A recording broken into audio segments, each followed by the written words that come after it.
تو اس طرح. اچھا، ٹرانسلیشن جو ہے اردو سے انگلش یا انگلش سے اردو، اگر میں انگریزی زبان کو سمجھ سکتا ہوں، پڑھ سکتا ہوں اور اس کا مفہوم میں جانتا ہوں، تو کیا میرے لیے یہ ممکن ہے کہ میں اس میٹر کو اردو میں ٹرانسلیٹ کر سکوں؟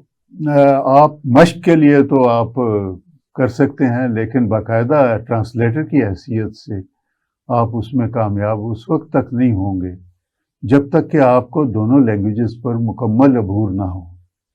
آپ کو جو کتاب جس کا آپ ترجمہ کر رہے ہیں یا جس بھی متن کا آپ ترجمہ کر رہے ہیں اس کو آپ کو پوری طرح سمجھ آ جائے، اور اس کے بعد آپ نے اس کو پیش کرنا ہے ایک دوسری ٹارگٹ لینگویج میں، تو وہ اس زبان پر بھی آپ کو اتنا عبور ہونا حاصل ہونا چاہیے کہ آپ عین ہو بہو وہی مفہوم جو کہ اصل رائٹر نے دیا ہے آپ اس کو کنوے کریں کسی دوسرے کو، اور اس کو پڑھتے ہوئے یہ احساس نہ ہو کہ یہ ترجمہ کیا گیا ہے، بلکہ ہو جیسے کہ یہ اوریجنلی اسی زبان میں لکھی گئی تھی کتاب جس کا کہ ترجمہ میری نظر سے اب گزر رہا ہے.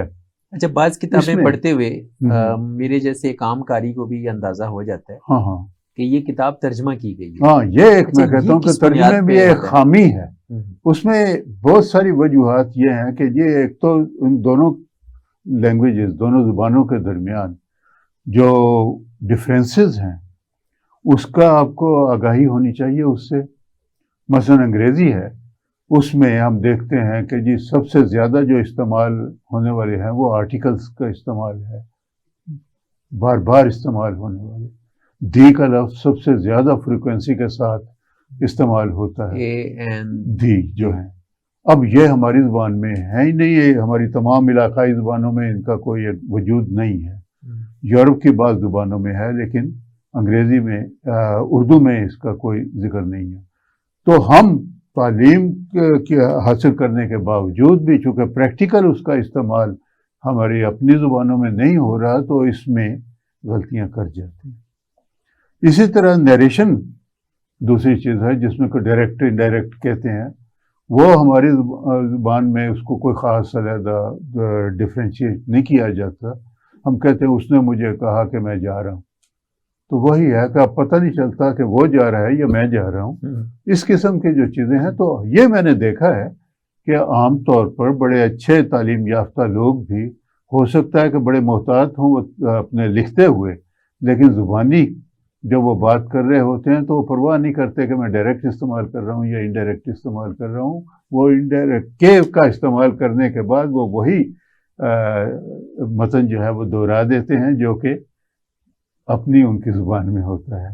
تو یہ جو اس قسم کے ہے نا جو کہ بنیادی، اس کے بعد جو خاص ضرورت ہوتی ہے وہ اس میں گرامر اور سنٹیکس سے آگاہی، وہ بڑی ضروری ہے کہ فقرے کی ساخت کیسے ہوگی، اس کو گرامیٹیکلی کیسے آپ نے درست رکھنا ہے. پھر جو تیسری چیز آ جاتی ہے وہ چوائس آف ورڈ ہے.